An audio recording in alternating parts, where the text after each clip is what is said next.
When we're talking about movements of this time during the 18th century, we had Enlightenment. That was a movement that believed that humans were now entering a period when they were freed from religious dogmas and aristocracy, and that rationality and morality replaced those two systems of belief and human behavior and social structures. There was a great belief during the time of the Enlightenment in the inherent goodness of mankind. There was a gradual shift to the idea of land based power, aristocracies running society being replaced by the financial power of new capitalists. We also see a period here where the nobility becomes poorer in both England and America than they had been. We're seeing this change in absolute monarchy, the kind that was exemplified by King Louis XIV, with his unrestricted political sovereignty over all his subjects. Another phenomenon of this time was something called the Grand Tour.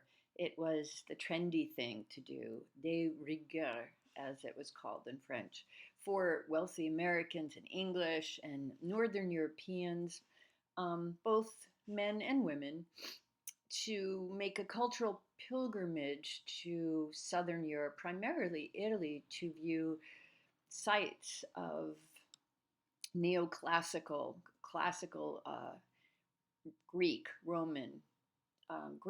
classicism rather, and Roman neoclassicism paradigms of art, such as sculpture that was meant to inspire nationalism and patriotism and courage.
While Fragonard's The Swing, shown here, is a classic example of the idea of Rococo during the time of the 18th century French aristocratic paintings that are emblematic of pastel colors, light brushstrokes, and aristocrats themselves as subject matter.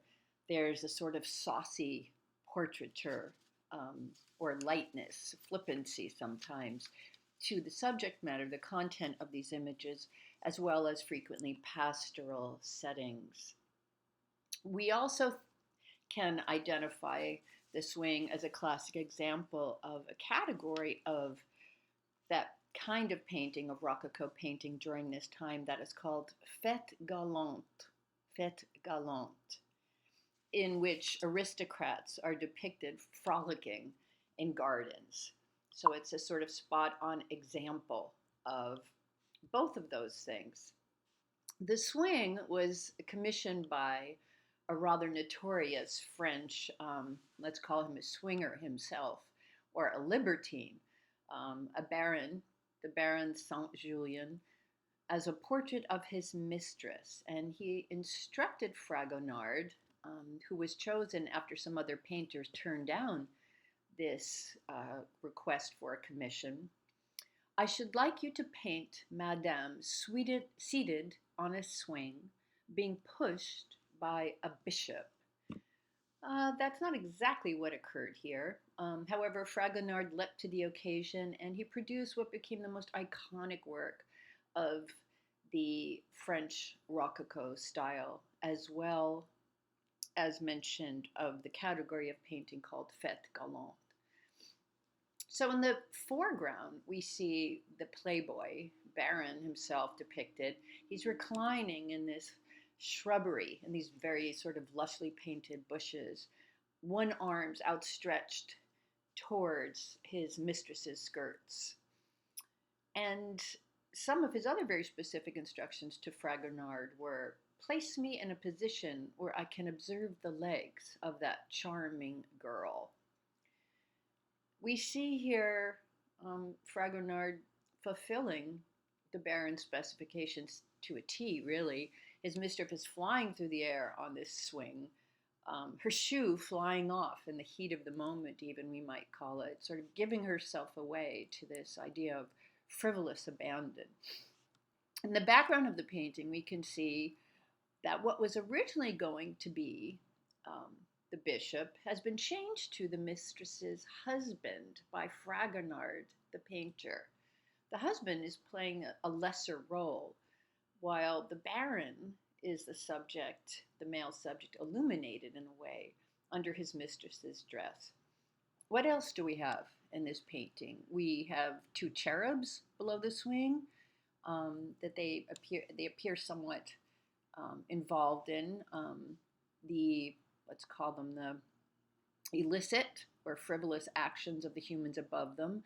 One cherub is looking up at the woman in some sort of almost fear or trepidation, and the other with a bit of disapproval, an expression of disapproval on his face. On the left side of the image is a stone statue of Cupid raising a finger to his lips to point out the secret of nature of the impending affair. Well, actually, the affair that has already blossomed. So Fragonard's The Swing is quite rich with symbolism, as well as quite deftly capturing and conveying a moment of joie de vivre, or just joy of life, as joie de vivre is translated from France. And it's also reflective of this idea of this illicit affair. It's, again, highly emblematic of the idea of Rococo art. Fragonard's most successful painting considered that. Again, this insouciant attitude, this kind of tongue-in-cheek eroticism, the pastel swirls, and the tiny brushwork, the loose brushwork, is all part of this idea of conveying a notion of beauty and naughtiness, illegitimate affairs, adultery being something that was, if we can say acceptable, it was certainly not unacceptable during this time. Fragonard was taught well by one of his teachers, Francois Boucher, who was a master of the idea of the pastoral scene with a passionate sensibility. And we certainly see the way that Fragonard turns this idea of more of a boudoir scene in open air into this commissioned depiction as, again, highly representative of that. So Fragonard is painting the swing with the intention of flattering the Baron and his mistress, fulfilling the commission of showing his mistress not being swung in the swing by the Baron as requested, but imbuing them with this very sort of light-hearted, again, joie de vivre emotionality that emanates from the painting. In terms of composition, we can also look at how the swing is composed in a triangular shape, with the Baron and husband at the base and the maiden at the top. We note the soft lighting coming from above, falling upon her. There are a few other hidden details that enhance this idea of playful love. A little stone lapdog, a dolphin, without going into detail with the others. Again, there's this insouciant accent of the mistress's shoe or slipper flying off her foot as she swings so easily. Perhaps another way of commenting upon her falling into this illicit affair, an erotic relationship. Again, in terms of technique, this very um, pastoral scene is infused with a very soft light filtering through the trees, a kind of backlit scene, a soft, seductive glow that highlights the fairness of the skin of his mistress and her fabric billowing around her, the color palette with its pinks and minty greens and almost these uh, rich cream colors. The other way of thinking, or another way of considering the husband in the shadows, more or less, could also reference his idea of the idea, rather, of his being in the dark as to this affair as depicted here. So mirth, frivolity, all very typical of Rococo works, fluid, loose brushstroke. Um, the swing was quite popular in its day, and then not so much so, as is the way with all ups and downs in the world of not just celebritydom, but art as well.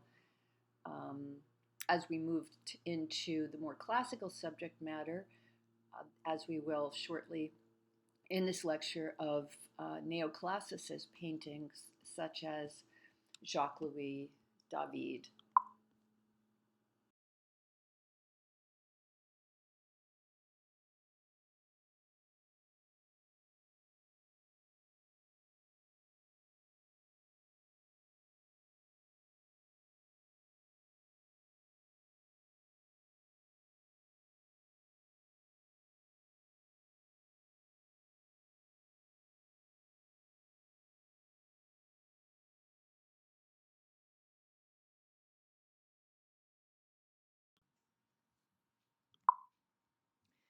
In William Hogarth's The Marriage Contract, we're looking at the idea of inventing these moralizing paintings that Hogarth then turned into prints to sell as sets to the public. The Marriage Contract is from a series called Marriage à la mode, or à la mode meaning in fashion in French, fashion of marriage at the time, that promoted marriage based on love, not on what is called an arranged marriage. So the marriage contract here shows the opposite of that, a lord arranging for his son to marry the daughter of a wealthy merchant.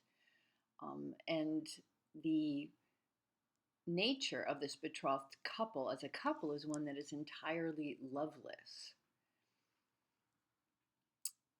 In a sense, the ambition behind Hogarth's work here ties into some of the ideas of Ruskin, a major critic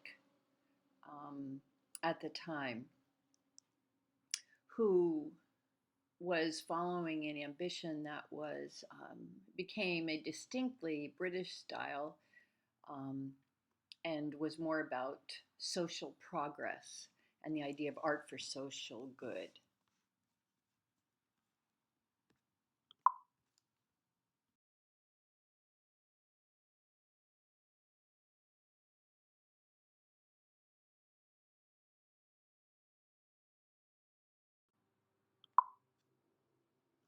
In Joseph Wright's An Experiment on a Bird in the Air Pump, we're looking at an artist who has an Enlightenment era interest in science and technology, who painted often candlelit scenes. Here we see one that looks almost like a parlor game.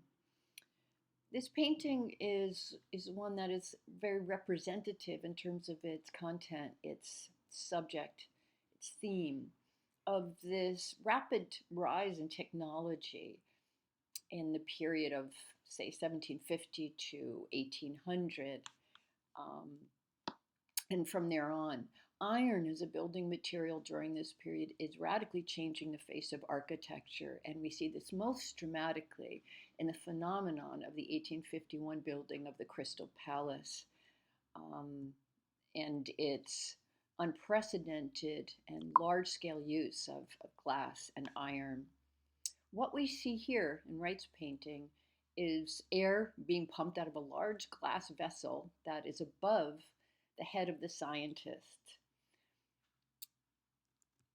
What else happens here? A traveling scientist is shown demonstrating the formation of a vacuum by withdrawing air from a flask containing a white bird, a cockatoo, although more common birds such as sparrows would more normally have been used in this kind of experiment. The air inside is collapsed and then reintroduced to the vessel. That's the function of the air pump here. Air pumps were developed in the 17th century, and so by the time Wright painted this work, they were relatively familiar. So the subject here is really more of a human drama than the nature of a scientific invention, because again, this invention is something that has become more commonplace at this time. What's the equation here? The bird will die if the demonstrator continues to deprive it of oxygen. And what Wright does here is leave us in doubt as to whether or not the cockatoo will be revived. The painting reveals a wide range of reactions from the children, who appear frightened, through the sort of reflective manner of the philosopher, the excited interest of a young man, and a pair of lovers who seem more concerned with each other and rather indifferent to the tableau that's unfolding before us. We have these figures dramatically lit by a single candle. The moon appears in a window. And let's note, when we think about the idea of Vanitas painting, particularly in the Netherlands and the area of Memento Mori, on a table in front of the candle is a glass containing a skull.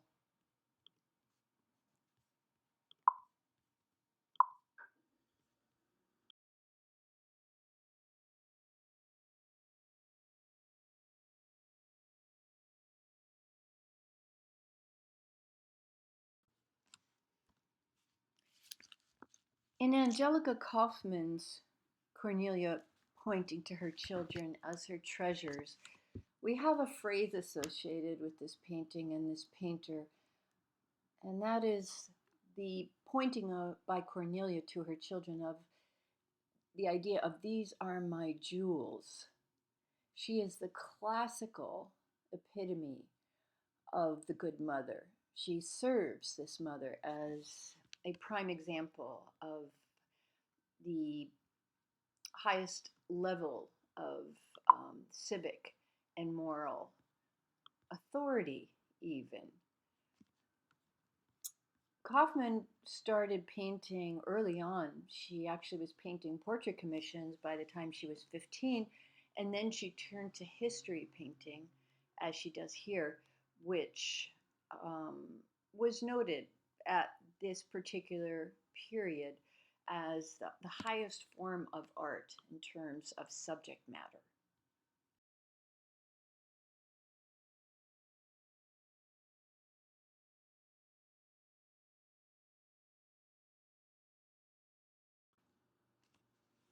With Jacques-Louis David's paradigm template of the neoclassical, and more than arguably his greatest work, um, and large scale at that.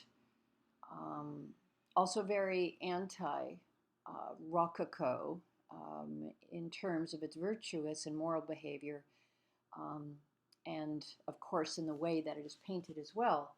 Um, the Oath of the Horatii, as it's commonly called. The Latin pronunciation would be the Horati, which is also acceptable. It's very much about the tail end of the Enlightenment espousing the idea that the rational should supersede the spiritual and the superstitious, and the frivolous, the Rococo being rather distinctively frivolous. At this point of time, this painting, made from 1784 to 85, was exhibited in 85. Just a few years before the French Revolution, the American Revolution has already occurred. There's this prevalent idea, of course, still operating at that time, that women could not function as true citizens of the state, that they were solely occupied with the personal and the familial, and that civil concerns were not theirs. In terms of the style of painting of those subjects here, we see the rigidity of the men and the sense of purpose that these very curvilinear women do not match. The men's arms are raised in salute. These three brothers, twins actually, comprise a collective brotherhood. And the anatomy of their bodies are so specifically depicted. If we look at a calf, if we look at the musculature, this is a tragic story in that no one wins. Both sides will lose, and the marriage of the families, marriages between families of the subjects here, complicates things. When visitors to the Paris Salon in 1785, when this painting was exhibited, were first came upon it, they were transfixed. Again, it's a large-scale painting. It's these three brothers saluting towards three swords held up by their fathers. The women behind them grieve. No one had ever seen anything like this. Again, radically different from Rococo style that precedes it. Similar subjects had been painted and viewed, exhibited in the salon before, but the physicality and the intense emotion of this painting was fresh, new, undeniable. It changed French art. It was a revolutionary painting a few years before the revolution. Does it in any way precede the idea of the revolution? Is Jacques-Louis David here calling for a real kind of revolution? The women here know that they will bear the consequence of the battle because their two families are united by marriage. One of the wives in the painting is a daughter of the Carratti, and another is engaged to one of the Carratti brothers. At the end of the legend informing this painting, the sole surviving Carratti or Hirashi brother kills Camilla, who is engaged to one of the Carratti brothers. There's a whole story behind this. Camilla condemned his murder of her beloved. Resulted in Camilla being accused of putting her sentiment, her familial sentiment, above her moral civic duty to Rome. So the very moment of this classical tale that David represents, in his own words, was, quote, the moment which must have preceded the battle, when the elder Horatius, gathering his sons in their family home, makes them swear to conquer or die, end quote. How did David go about telling the story of this oath, this sacred oath? He created a very rigorously organized tableau, a painting with a scene set in what looks to be a Roman atrium. It's dominated by three arches in the back, keeps our attention focused on the main action in the foreground. We see these three young men, the Horatio brothers, framed by the first arch. They're bound together with their muscled arms raised in that rigid salute. Their father's framed by the central arch. He holds three swords aloft in his left hand and raises his right hand, signifying promise or sacrifice. The male figures are created with these very tense geometric forms that again contrast markedly with the softly curved, the curvilinear and flowing poses of the women seated behind the father. David lit this scene with a very stark clinical light that contrasts sharply with the scene's heightened drama, as if he's asking the viewer to respond with a mixture of both passion and rationality. His painting is a classic inclusion in neoclassical art history. It tells a story directly derived from the classical world that provides an example, again, of virtuous, moral, civic behavior, of sacrifice, too. This dramatic, almost rhetorical gestures of the male figures, iconic almost, convey the idea of the sacredness of oath taking. Another thing David does that renders this painting so as such an arresting one is the way he radically cuts off the space using the arches and pushes that action to the foreground. It's almost in the manner of Roman relief sculpture, so sculpture that is slightly raised out of, whether it's a bas relief, a low relief, or a higher one, out of its frame.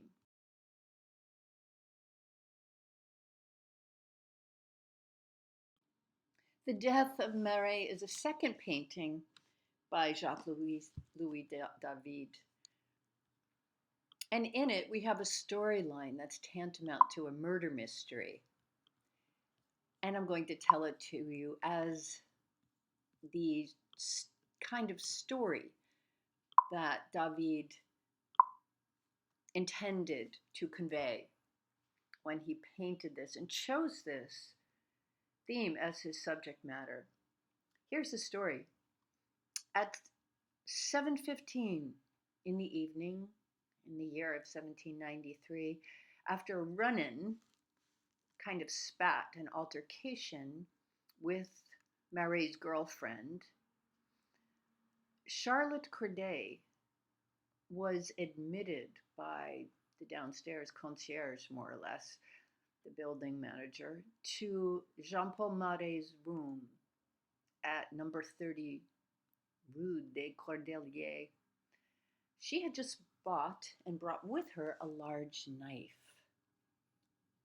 She entered the room, discovered Marat in the bathtub, whose profession was that of a politician and a publicist. He's in the bath in order to relieve the pain caused by a skin disease he has. And she plants that large knife quite forcefully into the chest of Marat. Who was Corday? She was a fervent royalist who had gotten it into her head to kill Marat, who was a political agitator, who was anti-aristocracy. Since 1789, a few years previous to his murder, Marat had published a paper called L'Ami du Peuple, Friend of the People, and he was highly popular among them. The paper's policy was pretty hardline and ruthless. The propaganda opportunities that rose out of this assassination didn't go unnoticed. And so a national group requested that David immortalize Marat in a painting. David was at that time not only the most prominent French artist, he of the most perfectly classic painting of that soon-to-be time. It's going to be premiered in 2 years, The Oath of the Horatii, or Horati, which, as we now know, was his masterwork. But David was also a very close personal friend of Marat, who was the president of a political group, the Jacobins Club, and a member of the Revolutionary Counter. Both of these men had voted in favor of the death penalty for King Louis XVI. Now, for a neoclassical artist, as we see in The Oath, what one expects are subjects and scenes that honor classical antiquity and the Roman Republic's civic virtues. In this case, nothing was really further than the truth. David is placing a contemporary subject in a contemporary setting. He said, quote, "I thought it would be interesting to show him as I found him, writing for the happiness and the well-being of the people, quote unquote, David said. Recall that the name of his paper is Friend of the People. So while this idea of the classical hero is it's still arguably represented here, it's in a way that's contemporary, but that doesn't in any sense trivialize Marais or his death. It's part of the reason why David chose to limit the scope here to the bare minimum of his subject, Jean-Paul Marais, and bestowing upon him through that this sort of halo of a hero of the people. There's no context. The assassin's not present, no friend, no family mourners, no bedroom, no living room, to place the subject into a different kind of reality. No, just as in a photograph, David is framing the context of the time in which the murder occurred.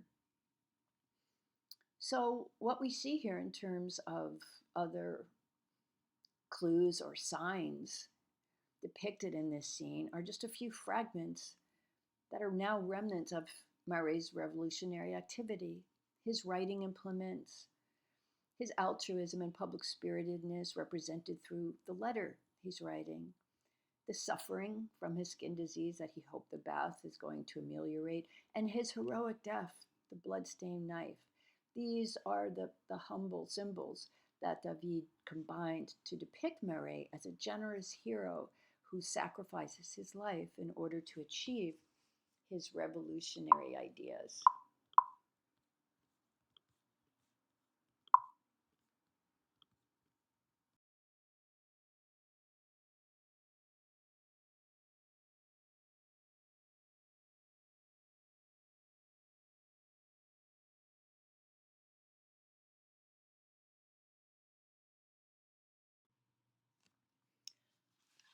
When we look at Jean-Antoine's Houdon, Houdon, pronounced Houdon, representation of George Washington, then a general, later our first president of the United States, we see really a perfect representation of what the first president of the United States of America will represent. Dignity, honor, victor in the Revolutionary War. His attire is classical, although he's represented in a classical manner. And it's worth noting that with his right hand, he's holding onto what is really a mere walking stick. He is not holding a sword, not one of peace or plowing or one of war. And in his left hand, he's holding onto a bundled bunch of 13 rods that represent the country's 13 first colonies. Thomas Jefferson's impressive architectural creation, his primary plantation, meaning of course he had more than one, is a complicated building in terms of what it represents for us now in our contemporary day and age. Again, we're always hearkening back to thinking about the context of the artwork, the paintings, the sculpture, drawings, etchings, architecture that is created at the point of time that the periods of art that we're examining and learning about, and then placing our own contemporary, present-day perspective upon the original author's intentions.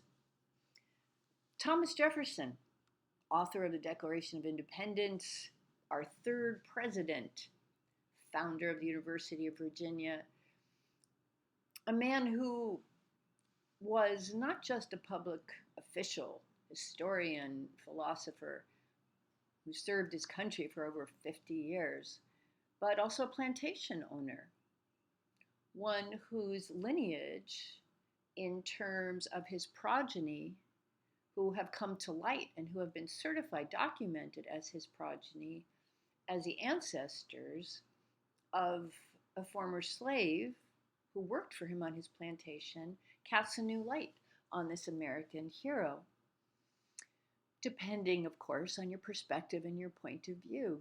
He was also a great cultural figure, introduced all kinds of new types and strains of agriculture, of plants into this country, was always reading about and then ordering from wherever he could, having shipped seeds and seedlings and plants.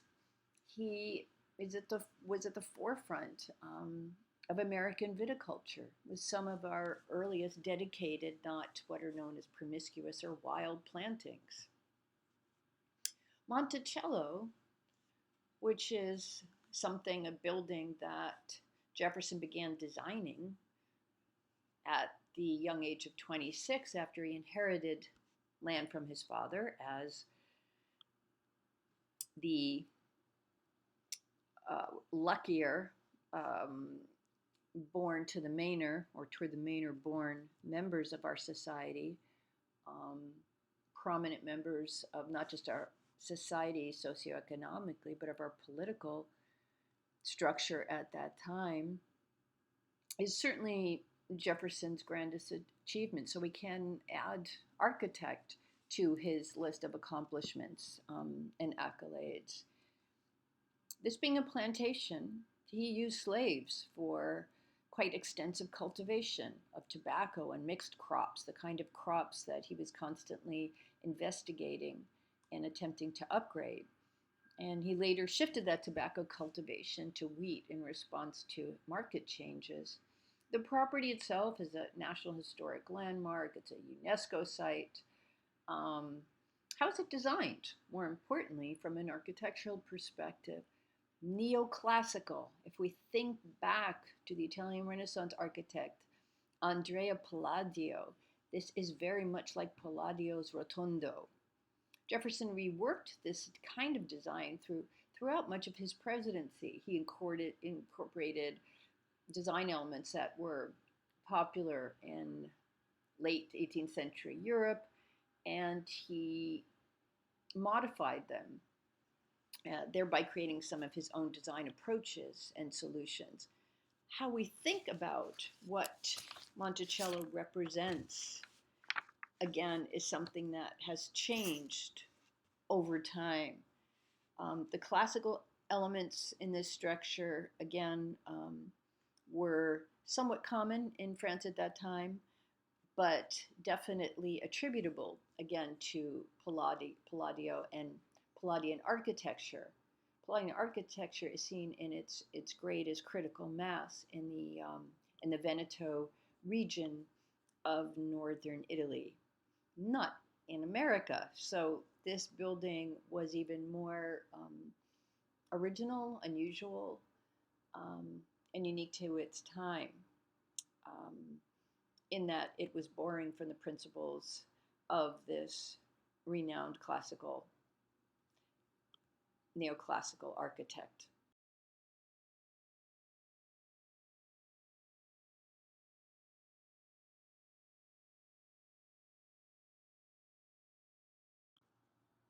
You'll note that this is the second time we're looking at Thomas Jefferson's Monticello, here in the context of American and British architecture at the time in its category, and then above paired with Houdon's statue of George Washington.